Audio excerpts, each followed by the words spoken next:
बंदी छोड़ सतगुरु रामपाल जी परमेश्वर जी की जय हो।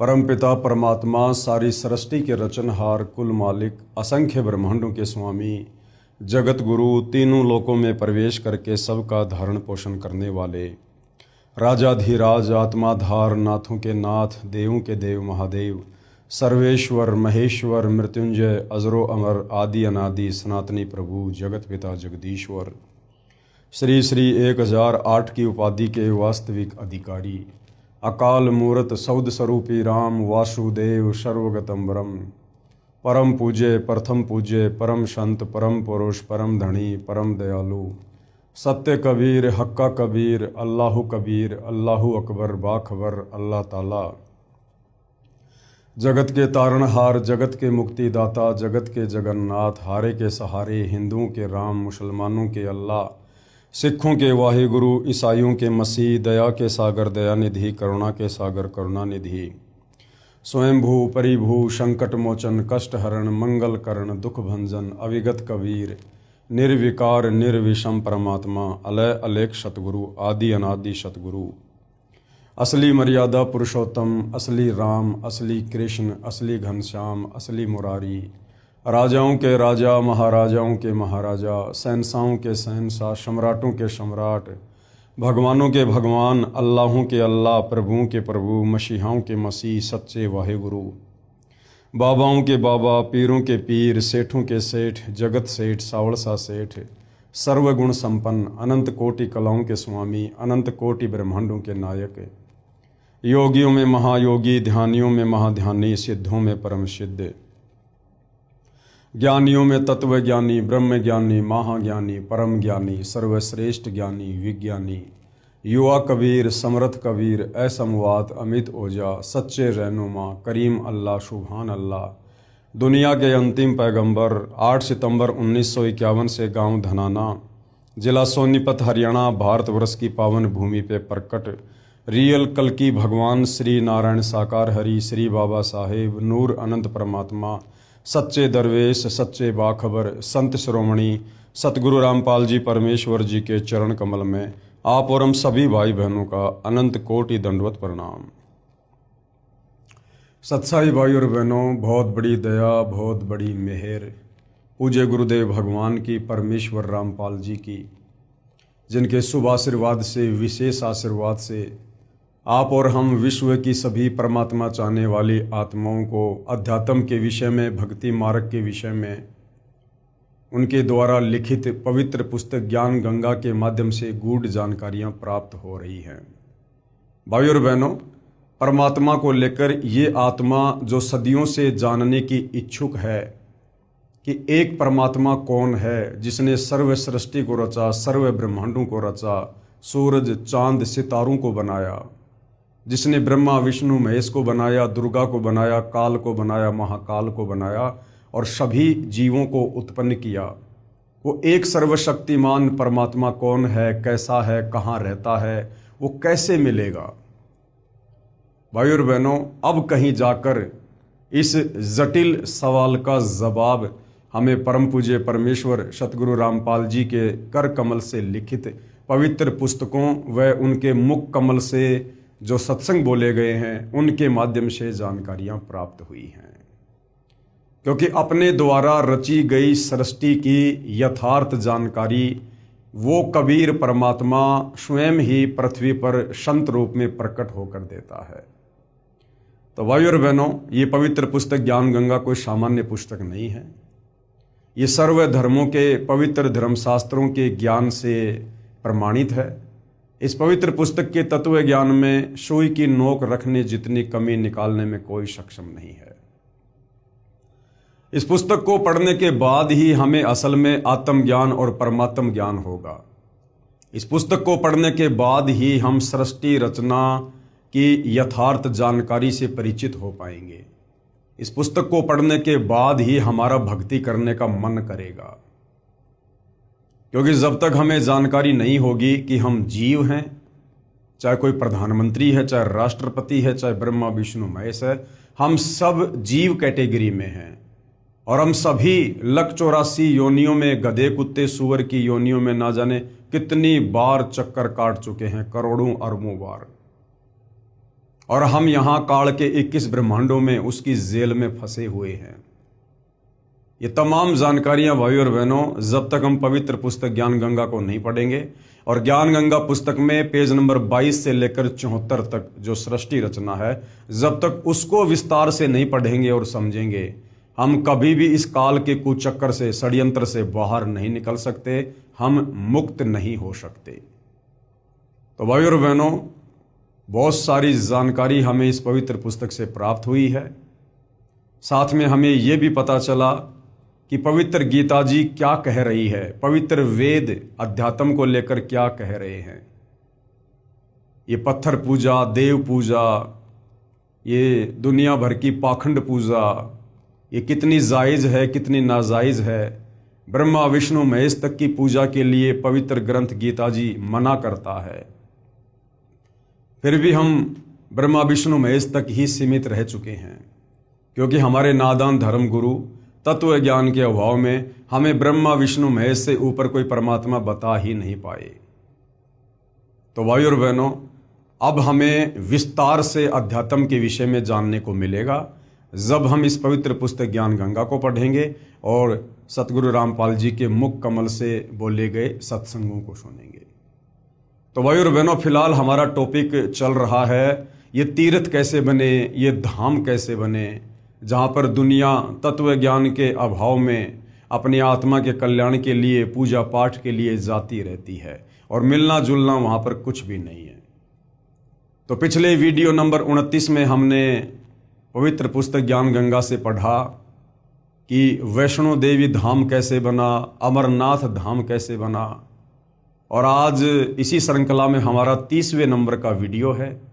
इस वीडियो में आज हम पूज्य गुरुदेव भगवान सतगुरु रामपाल जी के आशीर्वाद से जानेंगे कि उड़ीसा के पुरी में जो जगन्नाथ मंदिर है, जो विशेषकर हिंदुओं की श्रद्धा का केंद्र है, इस जगन्नाथ मंदिर की स्थापना कैसे हुई थी, किसके द्वारा हुई थी, और जगन्नाथ मंदिर में शास्त्र अनुकूल साधना है या नहीं है, या वहाँ जाने से केवल हमारे घुटने ही टूटते हैं।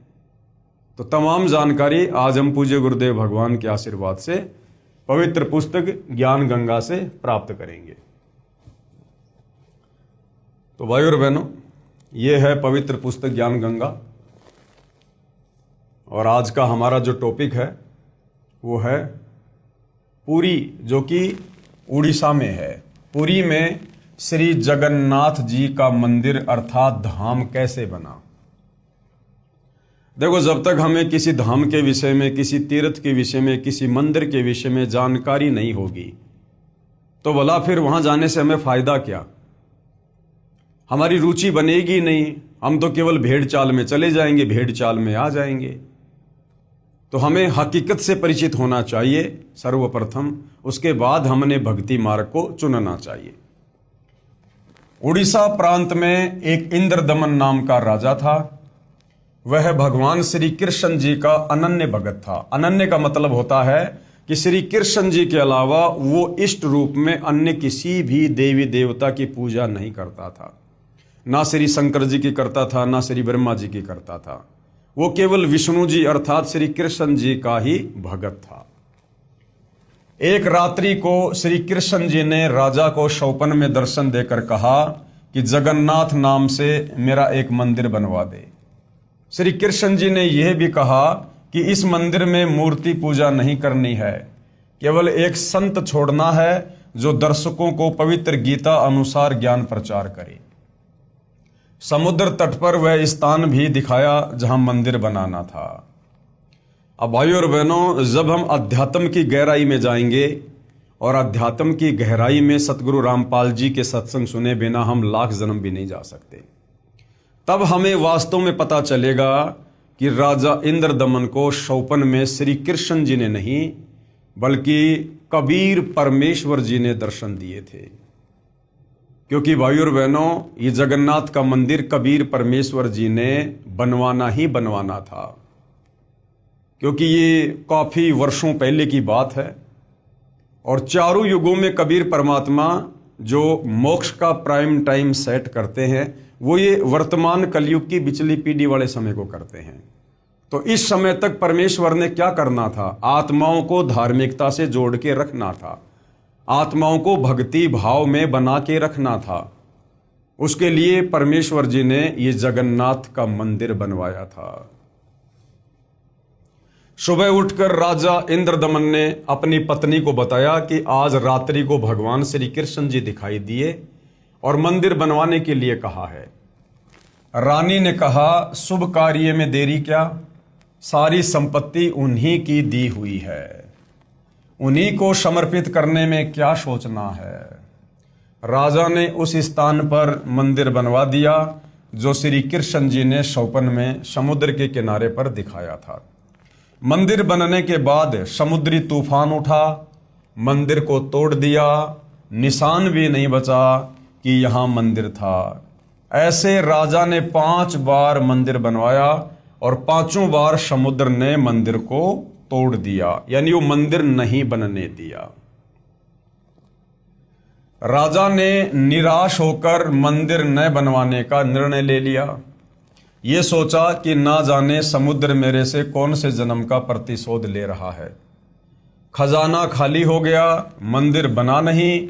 कुछ समय बाद पूर्ण परमेश्वर कबीर देव ज्योति निरंजन यानी काल को दिए वचन अनुसार राजा इंद्रदमन के पास आए तथा राजा से कहा कि आप मंदिर बनवाओ। भाई और बहनों, ये सारा भेद हमें सृष्टि रचना को समझने के बाद ही पता चलेगा।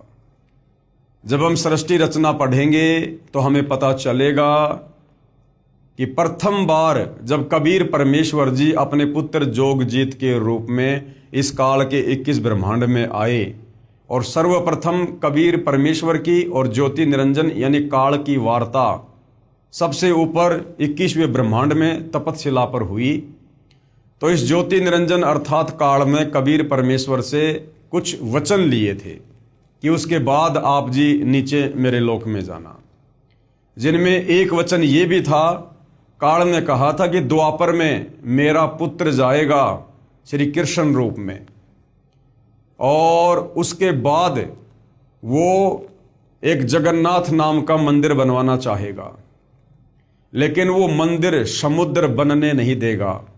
समुद्र अपना बदला लेगा, अपना प्रतिशोध लेगा, क्योंकि जब वो त्रेता युग में राम रूप में गया था उस समय उसने समुद्र को अग्नि बाण दिखाकर डराया था, धमकाया था, लताड़ा था। तो समुद्र उस बात का बदला लेगा और वो जो है उस मंदिर को नहीं बनने देगा। तो हे भगवान, आप दया करना, आप समर्थ हैं, आप उस जगन्नाथ के मंदिर को बनवाना।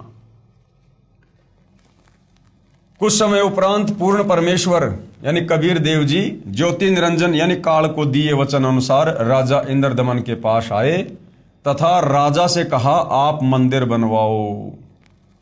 अब के समुद्र मंदिर यानी महल नहीं तोड़ेगा। राजा ने कहा, संत जी मुझे विश्वास नहीं है, मैं भगवान श्री कृष्ण यानी विष्णु जी के आदेश से मंदिर बनवा रहा हूं। श्री कृष्ण जी समुद्र को नहीं रोक पा रहे हैं, 5 बार मंदिर बनवा चुका हूं, ये सोचकर कि कहीं भगवान मेरी परीक्षा ले रहे हों, परंतु अब तो परीक्षा देने योग्य भी नहीं रहा हूं, क्योंकि खजाना भी खाली हो गया है। अब मंदिर बनवाना मेरे वश की बात नहीं है। अब भाई और बहनों, अगर कबीर परमात्मा जी चाहते तो प्रथम बार में भी मंदिर को बनवाकर सुरक्षित रख सकते थे, समुद्र कुछ नहीं बिगाड़ता। लेकिन कबीर परमेश्वर जी ने इस काल लोक की शक्तियों की समर्थता भी आप और हमारे को दिखानी होती है कि देख लो, ये तुम्हारे श्री कृष्ण अर्थात विष्णु, यहां का समुद्र भी इनकी आज्ञा का पालन नहीं करता है, इनको कुछ नहीं समझता है। और अब कबीर परमेश्वर 6वीं बार मंदिर बनवाएंगे उस राजा को कह के, और उसके बाद वो समुद्र मंदिर तोड़ने के लिए आएगा, लहरें उठेंगी, लेकिन कबीर परमेश्वर जी उसको वहीं पर स्टेबल कर देंगे और आदेश दे देंगे, वचन में बांध देंगे कि मेरी आज्ञा के बिना अगर तूने कभी भी इस मंदिर की तरफ आगे बढ़ने का प्रयास किया तो मेरे से बुरा और कोई नहीं होगा।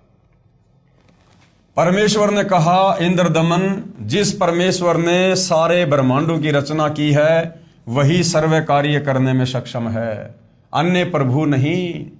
मैं उस परमेश्वर की वचन शक्ति प्राप्त हूं। यानी जिस प्रकार आज सतगुरु रामपाल जी अपने आप को छुपा कर कहते हैं कि मैं तो परमेश्वर कबीर जी का भेजा हुआ हूं, मेरे को कबीर परमात्मा ने शक्ति देकर भेजी है, इसी प्रकार भाइयों और बहनों ये कबीर परमेश्वर जी चारों युगों में हम नादान जीवों की छोटी बुद्धि को देखते हुए कि हम उनको डायरेक्ट परमेश्वर के रूप में स्वीकार नहीं कर सकते, जब ये गुरु रूप में आते हैं तो वे इसी प्रकार से अपने आप को छुपाते हुए लीला करते हैं, जैसे स्वयं कबीर परमात्मा संत रूप में इंद्रदमन को कह रहे हैं। क्या कह रहे हैं? परमेश्वर ने कहा, इंद्रदमन, जिस परमेश्वर ने ब्रह्मांडों की रचना की है वही सर्व कार्य करने में सक्षम है, अन्य प्रभु नहीं। मैं उस परमेश्वर की वचन शक्ति प्राप्त हूं। यानी अपने आप को छुपा रहे हैं कि मैं तो उस परमात्मा की थोड़ी बहुत शक्ति लेकर आया हूं। मैं समुद्र को रोक सकता हूं।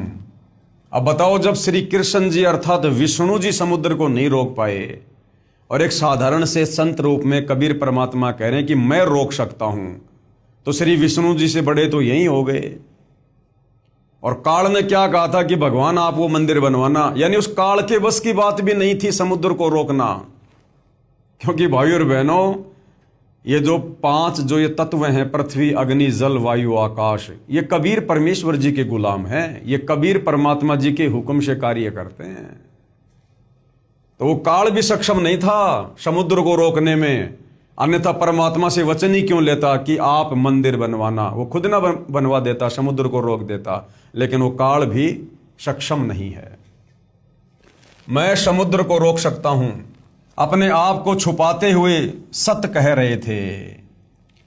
राजा ने कहा कि संत जी, मैं नहीं मान सकता कि श्री कृष्ण जी से भी कोई प्रबल शक्ति युक्त प्रभु है, क्योंकि हमारे नादान अज्ञानी तत्व ज्ञानहीन धर्म गुरुओं ने इन शास्त्रों को ना पढ़कर ना समझकर और सभी को, राजा से लेकर प्रजा को, एक ही उल्टी पट्टी पढ़ा रखी थी कि ब्रह्मा विष्णु महेश से ऊपर कोई भगवान नहीं है, कोई परमात्मा नहीं है। तो राजा इंद्रदमन भी उसी अज्ञान के ऊपर दृढ़ था और कह रहा था कि संत जी, मुझे आपकी बात पर विश्वास नहीं है कि आप समुद्र को रोक दोगे और मंदिर को तोड़ने से बचा लोगे, क्योंकि मैं तो श्री कृष्ण जी से ऊपर किसी को भी परमात्मा या अन्य कोई शक्ति नहीं मानता। जब वे ही समुद्र को नहीं रोक सके तो आप कौन से खेत की मूली हो, क्योंकि परमात्मा एक साधारण से संत के रूप में थे। मुझे विश्वास नहीं होता तथा न ही मेरी वित्तीय स्थिति, यानी मेरी आर्थिक स्थिति, मेरे पास में अब खजाना भी इतना नहीं है कि मैं महल को बनवा सकूं, यानी वो मंदिर बनवा सकूं। संत रूप में आए कबीर देव, कबीर परमेश्वर ने कहा, आज भी तो संत रूप में आए हुए हैं, सतगुरु रामपाल जी के रूप में आए हुए हैं। राजन, यदि मंदिर बनवाने का मन बने तो मेरे पास आ जाना, मैं फला फला जगह पर रहता हूं। अब के समुद्र मंदिर को नहीं तोड़ेगा, ये कहकर प्रभु चले गए। अब राजा इंद्रदमन को भाइयों और बहनों फिर भी विश्वास नहीं होना था, क्योंकि वो पूरी तरह से टूट चुका था 5 बार मंदिर बनवाकर। अब कबीर परमात्मा जी स्वयं ही राजा इंद्रदमन को रात्रि में श्री कृष्ण जी के रूप में दर्शन देते हैं और कहते हैं कि इंद्रदमन, वो जो संत आया था ना भाई, उसकी शक्ति का कोई वार पार नहीं है, और भाई तू उसके पास चला जा और अब की बार मंदिर बनवा, उस संत की शक्ति से अब की बार समुद्र मंदिर को नहीं तोड़ेगा। स्वप्न में श्री कृष्ण जी नहीं, स्वयं कबीर परमात्मा जी ही श्री कृष्ण जी का रूप बनाकर इंद्रदमन को ये सारी बातें कहते हैं। अगर परमात्मा स्वयं कह देते संत रूप में, तो जब आमने सामने कह रहे थे परमात्मा संत रूप में कि भाई अब की बार मंदिर बनवा दे, नहीं टूटेगा, जब राजा इंद्रदमन उस समय विश्वास नहीं कर रहा था, तो स्वप्न में भला कैसे विश्वास करता। इसलिए कबीर परमात्मा जी ने श्री कृष्ण जी का रूप बनाकर राजा इंद्रदमन को स्वप्न में दर्शन देने पड़े। उसी रात्रि में भगवान श्री कृष्ण जी ने फिर राजा इंद्रदमन को दर्शन दिए। भगवान श्री कृष्ण ने नहीं, क्योंकि यह तत्व ज्ञान है भाइयों और बहनों। ये दर्शन कबीर परमात्मा ने श्री कृष्ण जी का रूप बनाकर दिए तथा कहा, इंद्रदमन एक बार फिर महल बनवा दे, जो तेरे पास संत आया था उससे संपर्क करके सहायता की याचना कर ले।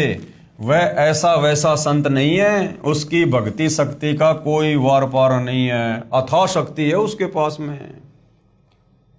राजा इंद्रदमन नींद से जागा, शौपन का पूरा हाल अपनी रानी को बताया। रानी ने कहा कि प्रभु कह रहे हैं तो आप मत चूको, प्रभु का महल यानी मंदिर फिर बनवा दो। रानी की सद्भावना युक्त वाणी सुनकर राजा ने कहा, अब तो कोष यानी खजाना भी खाली हो चुका है, यदि मंदिर नहीं बनवाऊंगा तो प्रभु अप्रसन्न हो जाएंगे, मैं तो धर्म संकट में फंस गया हूं। रानी ने कहा, मेरे पास गहने रखे हैं, उनसे आसानी से मंदिर बन जाएगा, आप ये गहने लो तथा प्रभु के आदेश का पालन करो। ये कहते हुए रानी ने सारे गहने जो घर रखे थे तथा जो पहन रखे थे निकाल कर प्रभु के निमित्त अपने पति के चरणों में समर्पित कर दिए। राजा इंद्रदमन उस स्थान पर गया जो परमेश्वर ने संत रूप में आकर बताया था। कबीर प्रभु अर्थात अपरिचित संत को खोजकर समुद्र को रोकने की प्रार्थना की। प्रभु कबीर जी यानी कबीर देव जी ने कहा कि जिस तरफ से समुद्र उठकर आता है वहां समुद्र के किनारे एक चौरा यानी चबूतरा बनवा दे, जिस पर बैठकर मैं प्रभु की भक्ति करूंगा तथा समुद्र को रोकूंगा। यानी परमात्मा एक लीला कर रहे थे, खुल्लम खुल्ला चमत्कार नहीं किया, एक भगत बनकर भगवान से अरदास करके इस प्रकार की उन्होंने लीला की। राजा ने एक बड़े पत्थर को कारीगरों से चबूतरा जैसा बनवाया। परमेश्वर कबीर उस पर बैठ गए। छठी बार मंदिर बनना शुरू हुआ। उसी समय एक नाथ परंपरा के सिद्ध महात्मा आ गए, यानी गोरखनाथ जी आ गए। नाथ जी ने राजा से कहा, राजा बहुत अच्छा मंदिर बनवा रहे हो, इसमें मूर्ति भी स्थापित करनी चाहिए। जबकि शौपन में श्री कृष्ण रूप में परमात्मा जी ने मना कर दिया था कि केवल मंदिर बनवाना है, वहां पर मूर्ति पूजा नहीं होनी चाहिए, और वहां एक संत छोड़ देना जो केवल गीता जी के अनुसार लोगों को ज्ञान दे। लेकिन वो काल प्रेरणा से गोरखनाथ जी आ गए और गोरखनाथ ने कहा कि राजन मंदिर तो बहुत अच्छा बनवा रहे हो, अब इसमें तो मूर्ति भी होनी चाहिए, क्योंकि सारे के सारे ये पाखंड पूजा करने वाले हैं, तत्व ज्ञान है नहीं, चाहे गोरखनाथ हो चाहे मच्छंद्रनाथ हो। मूर्ति बिना मंदिर कैसा? अरे वो सारा का सारा मंदिर भी तो पत्थर का ही बना हुआ है, फिर और पत्थर की मूर्ति क्या लगानी भाई उसमें? ये मेरा आदेश है। राजा इंद्रदमन ने हाथ जोड़कर कहा, नाथ जी, प्रभु श्री कृष्ण जी ने मुझे शौपन में दर्शन देकर मंदिर बनाने का आदेश दिया तथा कहा था कि इस महल में न तो मूर्ति रखनी है और न ही पाखंड पूजा करनी है। राजा की बात सुनकर नाथ ने कहा, शौपन भी कोई सत होता है क्या? मेरे आदेश का पालन कीजिए तथा चंदन की लकड़ी की मूर्ति अवश्य स्थापित कीजिए। ये कहकर नाथ जी बिना जलपान ग्रहण किए उठ गए। राजा ने डर के मारे चंदन की लकड़ी मंगवाई तथा कारीगर को मूर्ति बनाने का आदेश दे दिया। एक मूर्ति श्री कृष्ण जी की स्थापित करने का आदेश श्री नाथ जी का था। फिर अन्य गुरुओं संतों ने राजा को राय दी कि अकेले प्रभु कैसे रहेंगे, वे तो श्री बलराम को सदा अपने साथ रखते थे।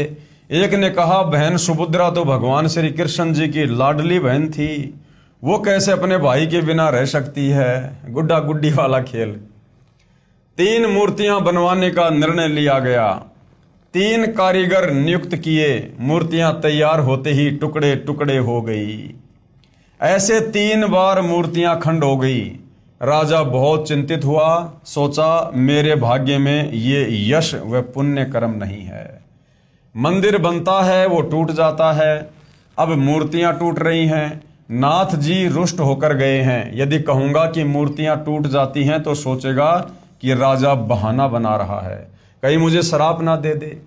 चिंताग्रस्त राजा न तो आहार कर रहा है और न रात्रि भर निंद्रा आई। सुबह बेचैन अवस्था में राजा दरबार में गया। उसी समय पूर्ण परमात्मा कबीर देव कबीर प्रभु एक 80 साल के कारीगर का रूप बनाकर, एक बूढ़े कारीगर का रूप बनाकर और राज दरबार में उपस्थित हो गए।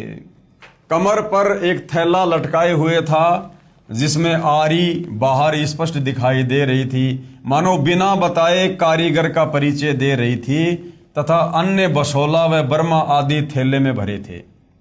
कारीगर वेश में प्रभु ने राजा से कहा, मैंने सुना है कि प्रभु के मंदिर के लिए मूर्तियां पूर्ण नहीं हो रही हैं। मैं 80 वर्ष का वृद्ध हो चुका हूं तथा 60 वर्ष का अनुभव है। चंदन की लकड़ी की मूर्ति प्रत्येक कारीगर नहीं बना सकता। यदि आपकी आज्ञा हो तो सेवक उपस्थित है। राजा ने कहा, कारीगर आप मेरे लिए भगवान ही कारीगर बनकर आए लगते हो। मैं बहुत चिंतित था, सोच ही रहा था कि कोई अनुभवी कारीगर मिले तो समस्या का समाधान बने। आप शीघ्र मूर्तियां बना दो। व्रत कारीगर रूप में आए कबीर देव। कबीर प्रभु ने कहा, राजन मुझे एक कमरा दे दो जिसमें बैठकर प्रभु की मूर्ति तैयार करूंगा। मैं अंदर से दरवाजा बंद करके स्वच्छता से मूर्ति बनाऊंगा और ये मूर्तियां जब तैयार हो जाएंगी तब दरवाजा खुलेगा। यदि बीच में किसी ने खोल दिया तो जितनी मूर्तियां बनेंगी उतनी ही रह जाएंगी। राजा ने कहा, जैसा आप उचित समझो वैसा करो। 12 दिन मूर्तियां बनाते हो गए तो नाथ जी आ गए। नाथ जी ने राजा से पूछा, इंद्रदमन मूर्तियां बनाई क्या? राजा ने करबद्ध होकर कहा कि आपकी आज्ञा का पूर्ण पालन किया गया है महात्मा जी, परंतु मेरा दुर्भाग्य है कि मूर्तियां बन नहीं रही हैं। आदि बनते ही टुकड़े टुकड़े हो जाती हैं। नौकरों से मूर्तियों के टुकड़े मंगवाकर नाथ जी को विश्वास दिलाने के लिए दिखाए। नाथ जी ने कहा कि मूर्ति अवश्य बनवानी है, अब बनवाओ, मैं देखता हूं कैसे मूर्ति टूटती है। राजा ने कहा, नाथ जी प्रयत्न किया जा रहा है। प्रभु का भेजा एक अनुभवी 80 वर्षीय कारीगर बंद कमरे में मूर्ति बना रहा है। उसने कहा है कि मूर्तियां बन जाने पर मैं अपने आप दरवाजा खोल दूंगा। यदि किसी ने बीच में द्वार खोल दिया तो जितनी मूर्तियां बनी होंगी उतनी ही रह जाएंगी। आज उसे मूर्ति बनाते 12 दिन हो गए, न तो बाहर निकला है और न ही जलपान तथा आहार ही किया है। नाथ जी ने कहा कि मूर्तियां देखनी चाहिए, कैसी बना रहा है, बनने के बाद क्या देखना, ठीक नहीं बनी होंगी तो ठीक बनवाएंगे। ये कहकर नाथ जी राजा इंद्रदमन को साथ लेकर उस कमरे के सामने गए जहां मूर्ति बनाई जा रही थी तथा आवाज लगाई, कारीगर द्वार खोलो। कई बार कहा परंतु द्वार नहीं खुला तथा जो खटखट की आवाज आ रही थी वह भी बंद हो गई। नाथ जी ने कहा कि 80 वर्षीय वृद्ध बता रहे हो, 12 दिन खाना पीना भी नहीं किया है, अब आवाज भी बंद है, कहीं मर ना गया हो। धक्का मारकर दरवाजा तोड़ दिया। देखा तो 3 मूर्तियां रखी थी, तीनों के हाथ के व पैरों के पंजे नहीं बने थे। कारीगर अंतर ध्यान हो गया। मंदिर बनकर तैयार हो गया और चारा ना देखकर अपने हट पर अडिग नाथ जी ने कहा, ऐसी ही मूर्तियों को स्थापित कर दो। हो सकता है प्रभु को यही स्वीकार हो। लगता है श्री कृष्ण ही स्वयं मूर्तियां बना कर गए हैं। मुख्य पांडे ने शुभ मुहूर्त निकालकर अगले दिन ही मूर्तियों की स्थापना कर दी। सभी पांडे तथा मुख्य पांडा व राजा तथा सैनिक व श्रद्धालु मूर्तियों में प्राण स्थापना करने के लिए चल पड़े। पूर्ण परमेश्वर कबीर देव एक शूद्र का रूप धारण करके और मंदिर के मुख्य दरवाजे के बीच में मंदिर की ओर मुख करके खड़े हो गए। ऐसी लीला कर रहे थे मानो उनको ज्ञान ही ना हो कि पीछे से प्रभु की प्राण स्थापना की सेना आ रही है। आगे आगे मुख्य पांडा चल रहा था। परमेश्वर फिर भी द्वार के बीच में ही खड़े रहे। निकट आकर मुख्य पांडे ने शुद्ध रूप में खड़े परमेश्वर को ऐसे धक्का मारा कि दूर जाकर गिरे तथा एकांत स्थान पर शुद्र लीला करते हुए बैठ गए। राजा सहित सभी श्रद्धालुओं ने मंदिर के अंदर जाकर देखा तो सारी मूर्तियां उसी द्वार पर खड़े शुद्ध रूप परमेश्वर का रूप धारण किए हुए थी। इस चमत्कार को देखकर उपस्थित व्यक्ति अचंभित हो गए। मुख्य पांडा कहने लगा कि भगवान नाराज हो गया है, क्योंकि मुख्य द्वार को उस शूद्र ने अशुद्ध कर दिया है, इसलिए सारी मूर्तियों ने शुद्ध रूप धारण कर लिया। बड़ा अनिष्ट हो गया। कुछ समय बाद मूर्तियों का वास्तविक रूप हो गया। गंगा जल से कई बार स्वच्छ करके प्राण स्थापना की गई। कबीर देव ने कहा, अज्ञानता व पाखंडवाद की चरम सीमा देखो। कारीगर मूर्ति का भगवान बनता है, फिर पुजारी या अन्य संत उस मूर्ति रूपी प्रभु में प्राण डालता है, अर्थात भगवान को जीवन दान देता है, तब वह मिट्टी या लकड़ी का भगवान कार्य सिद्ध करता है। वारे पाखंडियों, खूब मूर्ख बनाया प्रभु प्रेमी आत्माओं को। ये चित्र यहां पर गुरुदेव भगवान ने दिखाया हुआ है। पीछे की तरफ ये मंदिर बना हुआ है, और जैसे ही मंदिर बनकर तैयार हुआ, समुद्र अपना प्रतिशोध लेने के लिए उस त्रेता युग की घटना के कारण और अपनी लहरों को बिल्कुल 40-50 फुट ऊंचा उठाकर समुद्र को नष्ट करने के लिए आया, तो वहाँ पर कबीर परमात्मा जी संत रूप में बैठे हुए थे, और उन्होंने समुद्र देव को आदेश दिया कि भैया अब इस मंदिर को हाथ मत लगाना, अगर तुझे बदला लेना है तो जो द्वारिका है श्री कृष्ण जी की, उसको नष्ट कर दे जाकर। परमेश्वर कबीर जी द्वारा समुद्र से जगन्नाथ मंदिर को तोड़ने से बचाना। मूर्ति स्थापना हो जाने के कुछ दिन पश्चात लगभग 40 फुट ऊंचा समुद्र का जल उठा, जिसे समुद्री तूफान कहते हैं, तथा बहुत तेजी से मंदिर की ओर चला। सामने कबीर परमेश्वर चौरा यानी चबूतरे पर बैठे थे। अपना एक हाथ उठाया जैसे आशीर्वाद देते हैं। समुद्र उठा का उठा रह गया तथा पर्वत की तरह खड़ा रहा, आगे नहीं बढ़ सका।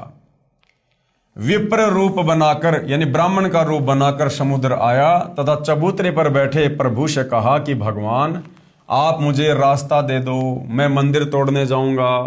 प्रभु ने कहा कि यह मंदिर नहीं है। क्या कहा कबीर परमात्मा ने संत रूप में समुद्र को कि यह मंदिर नहीं है, यह तो महल यानी आश्रम है, आश्रम। भाई और बहनों, जगन्नाथ का मंदिर कोई सामान्य मंदिर नहीं है। यह कोई श्री कृष्ण जी के द्वारा बनवाया गया मंदिर नहीं है। यह कबीर परमात्मा ने स्वयं ही इंद्रदमन को स्वप्न में दर्शन देकर मंदिर बनवाया है, और आने वाले समय में स्वयं कबीर परमेश्वर जो वर्तमान में सतगुरु रामपाल जी के नाम से धरती पर प्रकट हैं, उस आश्रम में जाकर विराजमान होंगे, सत्संग करेंगे, लोगों को उपदेश करेंगे। इसमें विद्वान पुरुष रहा करेगा, इसमें विद्वान पुरुष रहा करेगा। अब कबीर परमात्मा के अलावा कौन विद्वान पुरुष है? असल में यदि कोई विद्वान है धरती पर तो वर्तमान में सतगुरु रामपाल जी हैं। विद्वान का मतलब ये नहीं जो पढ़ा लिखा हो, 2-4 भाषाओं का ज्ञाता हो, नहीं। जो तत्व ज्ञानी होता है वो विद्वान होता है, और कबीर परमेश्वर के अलावा और कोई भी विद्वान की परिभाषा में सेट नहीं होता है। इसमें विद्वान पुरुष रहा करेगा तथा पवित्र गीता जी का ज्ञान दिया करेगा। अब जब से जगन्नाथ का मंदिर बना है भाई और बहनों, तब से लेकर आज मई 2026 तक तो उस जगन्नाथ के मंदिर में कोई भी विद्वान पुरुष नहीं बैठा है, और ना ही गीता जी के अनुसार आज तक किसी ने वहां पर कोई उपदेश दिया है। तो कबीर परमात्मा जी ने कहा था उस समय कि इसमें विद्वान पुरुष रहा करेगा तथा पवित्र गीता जी का ज्ञान दिया करेगा। तो आने वाले समय में सतगुरु रामपाल जी उस जगन्नाथ के मंदिर में विराजमान होंगे, और परमेश्वर वहीं से अपनी आगे की लीलाओं को अंजाम देंगे। आपका इसको नष्ट करना शोभा नहीं देता। समुद्र ने कहा मैं इसे अवश्य तोड़ूंगा। प्रभु ने कहा कि जाओ, कौन रोकता है? समुद्र ने कहा कि मैं विवश हो गया हूं, आपकी शक्ति अपार है, मुझे रास्ता दे दो प्रभु। परमेश्वर कबीर साहिब जी ने पूछा कि आप ऐसा क्यों कर रहे हो? तो विप्र रूप में उपस्थित समुद्र ने कहा कि जब यह श्री कृष्ण जी त्रेता युग में श्री रामचंद्र रूप में आया था, तब इसने मुझे अग्नि बाण दिखाकर बुरा भला कहकर अपमानित करके रास्ता मांगा था। मैं वह प्रतिशोध यानी बदला लेने जा रहा हूं।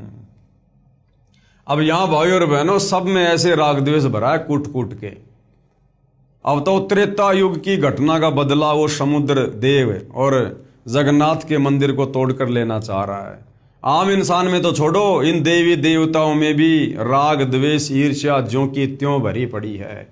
अब बताओ, इन देवी देवताओं की भक्ति करके पूजा करके इनको फॉलो करके इनके मंदिर मस्जिद बनवा बनवा के क्या हम कभी इस प्रकार के विकारों से रहित हो सकते हैं? कभी नहीं हो सकते। परमेश्वर कबीर जी ने कहा कि प्रतिशोध तो आप पहले ही ले चुके हो, आपने द्वारिका को डुबो रखा है। समुद्र ने कहा कि अभी पूरी नहीं डुबा पाया हूं, आधी रहती है। वह भी कोई प्रबल शक्ति युक्त संत सामने आ गया था, यानी कबीर परमात्मा ही वहां पर सामने आ गए थे, जिस कारण से द्वारिका को भी समुद्र नहीं डुबो पाया था, जिस कारण से मैं द्वारिका को पूर्ण रूपेण नहीं समा पाया। अब भी कोशिश करता हूं तो उधर नहीं जा पा रहा हूं, उधर से मुझे बांध रखा है। तब परमेश्वर कबीर यानी कबीर देव ने कहा, वहां भी मैं ही पहुंचा था, मैंने ही वह अवशेष बचाया था। अब जा, शेष बची द्वारिका को भी निगल ले, परंतु उस यादगार को छोड़ देना जहां श्री कृष्ण जी के शरीर का अंतिम संस्कार किया गया था, ताकि वो ऐतिहासिक घटना नष्ट ना हो जाए। आने वाले समय में लोग कहीं फिर इस बात पर विश्वास ना करें कि यहां पर श्री कृष्ण जी का अंतिम संस्कार हुआ होगा। श्री कृष्ण जी के अंतिम संस्कार स्थल पर बहुत बड़ा मंदिर बना दिया गया है।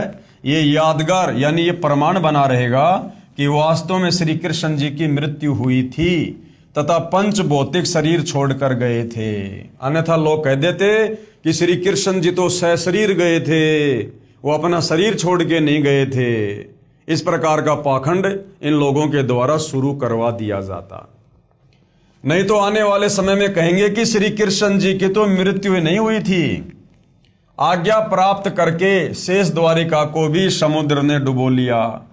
परमेश्वर कबीर जी यानी कबीर देव ने कहा, अब आप आगे से कभी भी इस जगन्नाथ मंदिर को तोड़ने का प्रयत्न नहीं करना तथा इस महल से दूर चला जा। ऐसी आज्ञा प्रभु की मानकर और प्रणाम करके मंदिर से दूर लगभग 1.5 किलोमीटर हट गया। ऐसे श्री जगन्नाथ जी का मंदिर अर्थात धाम स्थापित हुआ। अब भाई और बहनों, ये है रियल घटना, ये है सत्यनारायण कथा, जिसमें झूठ का लेश मात्र भी समावेश नहीं है। इस प्रकार से उड़ीसा के पुरी में श्री जगन्नाथ मंदिर का निर्माण हुआ था कबीर परमेश्वर जी के आशीर्वाद से, ना कि श्री कृष्ण जी की शक्ति से। श्री जगन्नाथ के मंदिर में छुआछात शुरू से ही नहीं है। कैसे? कुछ दिन पश्चात जिस पांडे ने प्रभु कबीर जी को शुद्ध रूप में धक्का मारा था, उसको कुष्ठ रोग हो गया, पूरे शरीर पर कोढ़ हो गया। सभी औषधि करने पर भी स्वस्थ नहीं हुआ। कुष्ठ रोग का कष्ट अधिक से अधिक बढ़ता ही चला गया। सर्व उपासनाएं भी की, श्री जगन्नाथ जी से रो रो कर संकट निर्वाण के लिए प्रार्थना की, परंतु सर्व निष्फल रही। अब बताओ, आज वर्तमान में जो लोग जगन्नाथ मंदिर में जाते हैं सुख प्राप्ति के लिए, भाई उनको क्या सुख होंगे जब उस मंदिर का मुख्य पांडा, जिसने उन मूर्तियों में प्राण प्रतिष्ठा की, मूर्तियां मंदिर में स्थापित की, जब उस पांडे को कोढ़ का रोग हो गया और बहुत भयंकर पीड़ा हो रही है, और श्री कृष्ण अर्थात उस जगन्नाथ के मंदिर में भी मूर्तियों के आगे माथा टेक टेक के रह गया, उसका कोढ़ का रोग ठीक नहीं हो पाया। अंत में संत रूप में जो कबीर परमात्मा थे, उनके चरण धो धो के पिए, चरणामृत पिया, तब जाकर वो रोग ठीक हुआ। तो वर्तमान में दुनिया क्यों भटक रही है वहां पर? और वर्तमान में भाई और बहनों, वो रियल जगन्नाथ, अनंत कोटि कलाओं का स्वामी, ये जगत के हिसाब से जो श्री विष्णु को जगन्नाथ कहते हैं, ये तो खाली 16 कला के स्वामी हैं, 16 कला के। और कबीर परमात्मा जो रियल जगन्नाथ है, पूरे जगत के नाथ हैं, ये अनंत कोटि कलाओं के स्वामी हैं। और आज भाइयों और बहनों वो रियल जगन्नाथ धरती पर सतगुरु रामपाल जी के रूप में प्रकट है और आने वाले समय में उस जगन्नाथ के मंदिर में भी विराजमान होंगे। सर्व उपासनाएं भी की, श्री जगन्नाथ जी से रो रो कर संकट निवारण के लिए प्रार्थना की, परंतु सर्व निष्फल रही। 54 में श्री कृष्ण जी ने दर्शन दिए। अब श्री कृष्ण जी का उनकी मृत्यु होने के बाद इस लोक से कोई लेना देना नहीं है, उन्हें तो पता भी नहीं है। वो तो अपना जिस योनि में या जिस पद पर हैं वहीं अपनी मस्ती में मस्त हैं। उसी कबीर परमात्मा जी ने उस पांडे को 56 में दर्शन दिए, क्योंकि परमात्मा ने जगन्नाथ के मंदिर से छुआछात को समाप्त करवाना था। 56 में श्री कृष्ण जी ने दर्शन दिए, यानी कबीर परमात्मा ने श्री कृष्ण जी के रूप में उस पांडे को दर्शन दिए तथा कहा, पांडे उस संत के चरण धोकर चरणा अमृत पान कर, जिसको तूने मंदिर के मुख्य द्वार पर धक्का मारा था, तब उसके आशीर्वाद से तेरा कुष्ठ रोग ठीक हो सकता है। यदि उसने तुझे हृदय से क्षमा किया तो, अन्यथा नहीं। अगर तुझे हृदय से क्षमा करेगा तो तेरा रोग ठीक होगा, अन्यथा चाहे वो कितना आशीर्वाद दे दे तेरा रोग ठीक नहीं होगा। अब भाई और बहनों, आप और हम भगत भाई बहनों ने भी बहुत बड़ी शिक्षा लेनी है। देखो, हम सदियों बाद में इस तत्व ज्ञान को सुन रहे हैं और धीरे धीरे हमारे जहन में यह ज्ञान उतरेगा। लेकिन जब यह ज्ञान हमें समझ में आने लग जाए या हमारी समझ में आ गया, उसके बाद हमने पूज्य गुरुदेव सतगुरु रामपाल जी की मर्यादाओं में किसी भी प्रकार की कोई भी गफलत नहीं करनी होती है। हमने कोई भी नियम भंग नहीं करना चाहिए, मर्यादा नहीं तोड़नी चाहिए, अन्यथा ये रियल जगन्नाथ सतगुरु रामपाल जी नाराज होते हैं। जो भगत इस भक्ति मार्ग पर मर्यादा तोड़ देता है। एक आध बार तो किसी नए भगत से शुरुआत में गलती हो सकती है, लेकिन गुरुदेव कहते हैं सतनाम प्राप्ति के बाद यदि आप मर्यादा तोड़ोगे तो परमात्मा नाराज होगा, और बार बार मर्यादा तोड़ोगे, गलतियां करोगे और नाम भी शुद्ध करवाने का नाटक करोगे तो फिर आपका नाम शुद्ध नहीं होगा। चाहे आप डायरेक्ट गुरुदेव भगवान के पास जाकर उनकी गोद में बैठकर, चाहे डायरेक्ट अपने गुरुजी से ही नाम शुद्ध क्यों ना करवा लेना, अगर गुरु नाराज है और गुरु ने यदि आपका नाम शुद्ध भी कर दिया तो भी वो आपका नाम शुद्ध नहीं होगा, क्योंकि गुरु ने अभी आपको हृदय से माफ नहीं किया है। उदाहरण के लिए भाई और बहनों, बहुत सारे भाई बहन कह देंगे भैया अगर गुरुजी ने मुंह से बोल दिया तो वो तो सिद्ध हो जाएगा, साधु वचन पलटे नहीं पलट जाए ब्रह्मांड। बिल्कुल सत्य है, साधु वचन पलटे नहीं पलट जाए ब्रह्मांड, लेकिन इसमें बहुत अंतर है। आज से 650 साल पहले जब कबीर परमात्मा जी आए और हिंदुस्तान के बादशाह सिकंदर लोदी का जो धार्मिक गुरु शेख तकी था, उसकी लड़की जो मर चुकी थी वो कब्र में दबाई जा चुकी थी। 10-12 दिन बाद शेख तकी के कहने पर उस लड़की को कब्र से बाहर निकलवाया गया और शेख तकी ने कहा कि कबीर यदि तू अल्लाह है तो मेरी इस लड़की को जिंदा करके दिखा, मैं तेरे चरणों में स्वयं को समर्पित कर दूंगा। तो भाई और बहनों, कबीर परमात्मा जी ने क्या कहा था, हे शेख तकी की लड़की जिंदा हो जा, लेकिन वो लड़की जिंदा नहीं हुई। दोबारा फिर कहा कि हे शेख तकी की लड़की जिंदा हो जा, वो लड़की जिंदा नहीं हुई। फिर तीसरी बार कहा कि हे शेख तकी की लड़की, यानी हे जीवात्मा, तू जहां भी कहीं है कबीर हुक्म से इस शरीर में प्रवेश कर। उसी समय लड़की जिंदा हो गई। तो भाई और बहनों, पहले 2 बार भी तो लड़की को जिंदा होने का आदेश उसी कबीर भगवान ने दिया था, लेकिन लड़की जिंदा नहीं हुई। उस समय परमात्मा का वचन काम क्यों नहीं किया? क्योंकि ये परमेश्वर की अपनी इच्छा, अपनी मर्जी पर है कि उनका कौन सा आशीर्वाद काम करेगा और कौन सा आशीर्वाद काम नहीं करेगा। तो इसी प्रकार जो भगत भाई बहन भक्ति मार्ग पर बार बार गलतियां करते हैं, मर्यादा तोड़ते हैं और वो सोचें कि हमने तो गुरुजी से नाम शुद्ध करवा लिया। यदि आपके गुरुजी ने हृदय से नाम शुद्ध नहीं किया तो गुरु के द्वारा शुद्ध किया गया नाम भी कोई काम नहीं करेगा।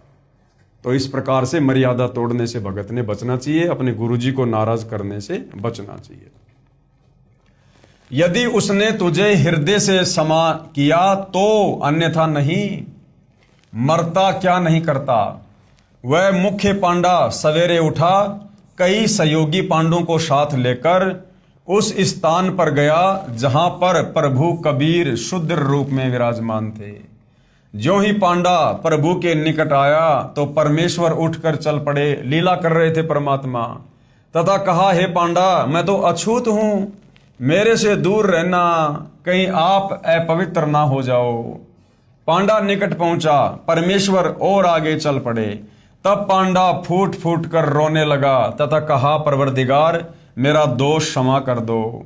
तब दयालु प्रभु रुक गए।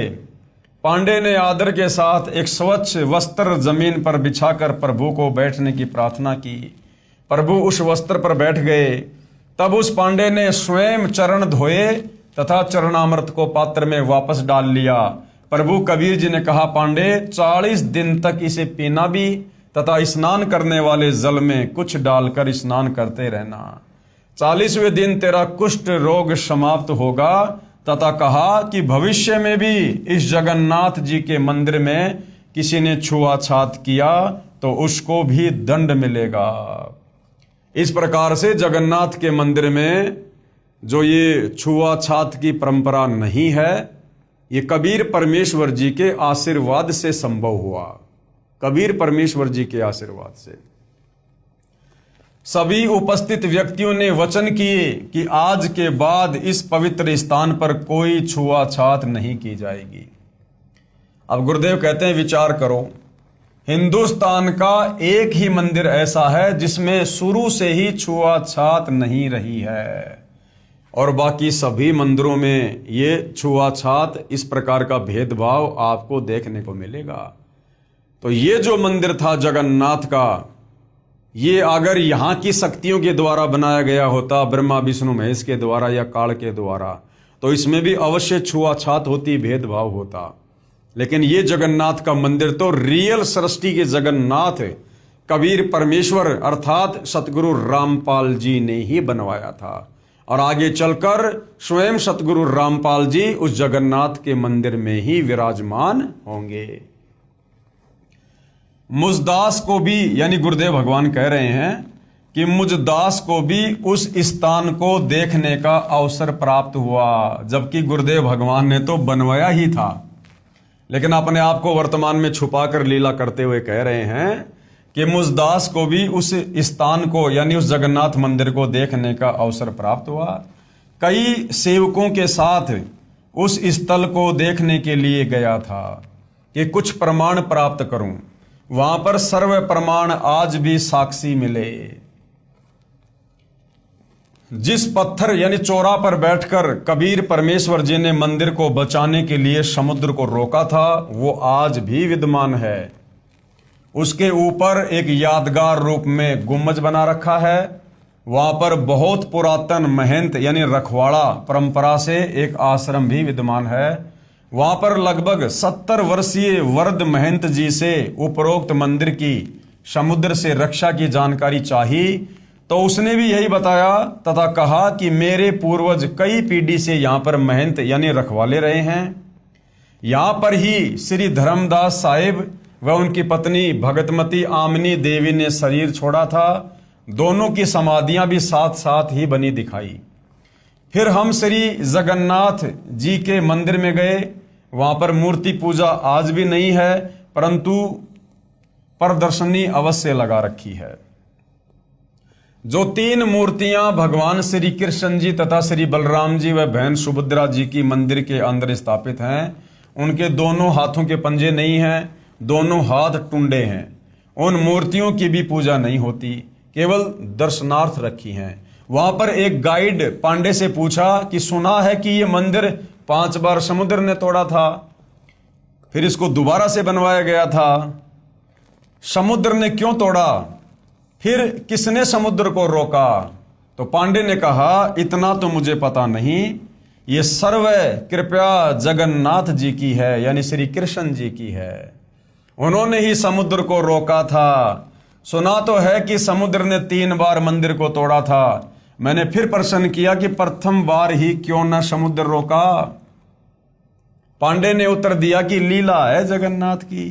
अब इनको हकीकत का तो पता नहीं, बोला ये तो लीला है जगन्नाथ की, लीला है। लीला के चक्कर में भाई और बहनों लोगों ने सदा से भक्तों को उलझा के रखा है। भगवान की लीला लीला कह के, गुरु की लीला लीला कह के इन लोगों ने हमेशा ही भक्तों को मूर्ख बनाया है। मैंने फिर पूछा कि इस मंदिर में छुआछात है या नहीं, तो पांडे ने कहा, यानी जो गाइड था उसने कहा कि जब से मंदिर बना है यहां कोई छुआछात नहीं है। मंदिर में शूद्र तथा पांडा एक थाली या पत्तल में खाना खा सकते हैं, कोई मना नहीं करता। उस मंदिर में जो पांडा होता है, जो पुजारी होता है वो, और भले कोई शूद्र है, वो दोनों एक ही पत्तल में खाना खा सकते हैं। वहां पर कोई छुआछात नहीं है। परमेश्वर कबीर जी के आशीर्वाद से वो परंपरा आज भी है। फिर गुरुदेव कह रहे हैं, मैंने प्रश्न किया पांडे जी, अन्य हिंदू मंदिरों में तो पहले बहुत छुआछात थी, इसमें क्यों नहीं? प्रभु तो वही है, यानी श्री कृष्ण जी के और भी तो मंदिर हैं, उनमें भी तो छुआछात है, भेदभाव है, इस मंदिर में क्यों नहीं?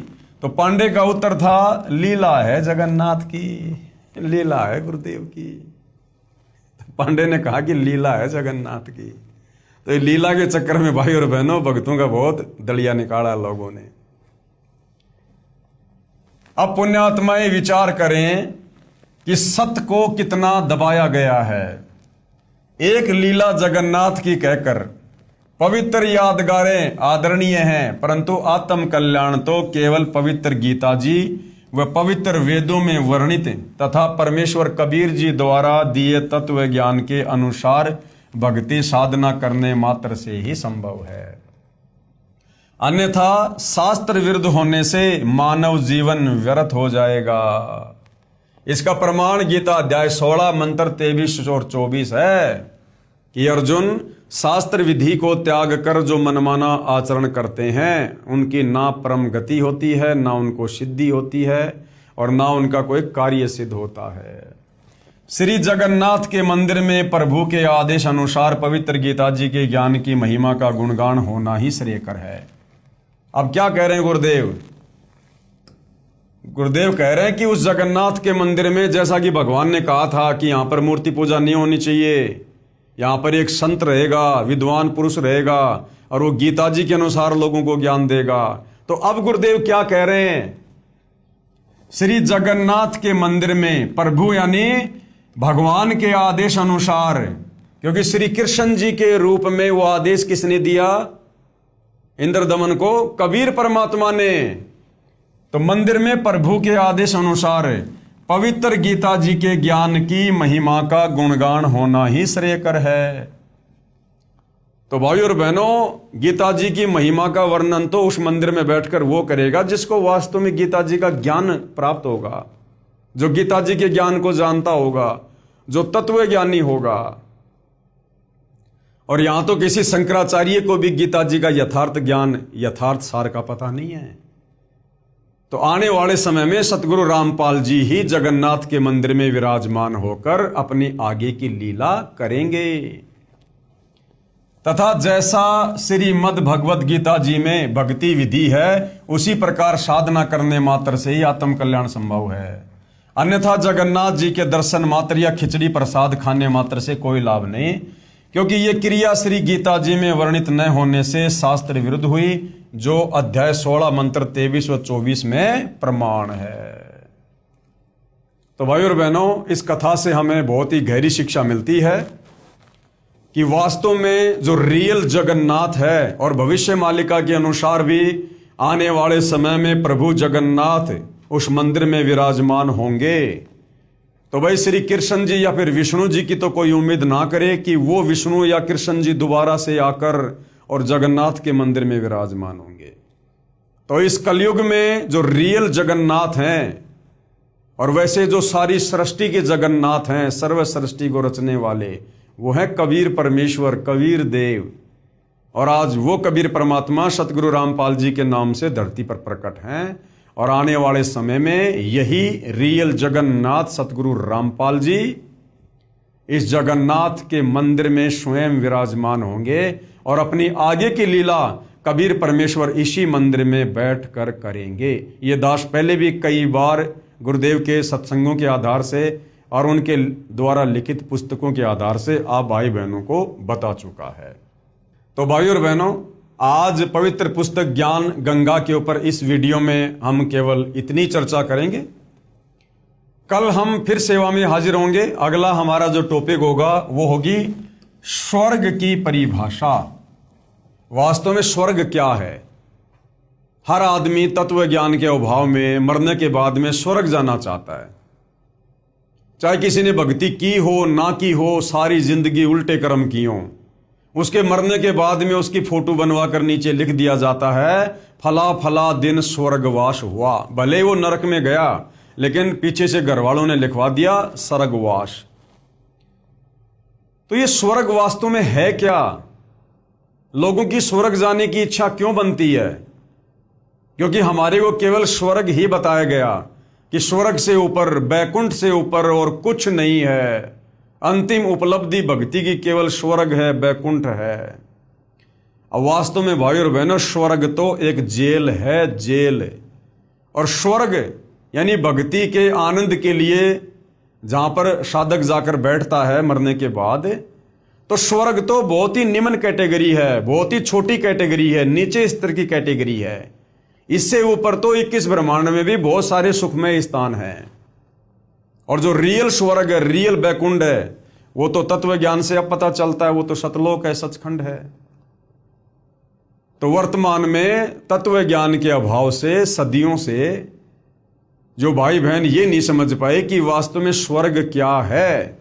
स्वर्ग कोई परमानेंट जगह थोड़ी है कि एक बार मरने के बाद में स्वर्ग चले गए तो हमेशा स्वर्ग में रहेंगे।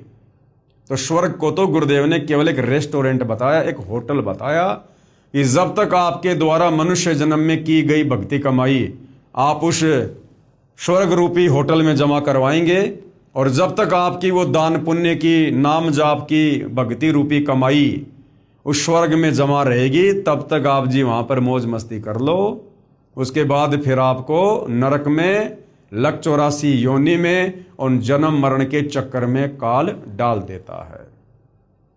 तो अगले टॉपिक पर भाई और बहनों हम यही चर्चा करेंगे कि वास्तव में स्वर्ग क्या है।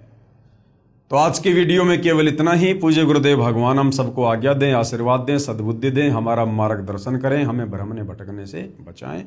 बंदी छोड़ सतगुरु रामपाल जी परमेश्वर जी की जय हो।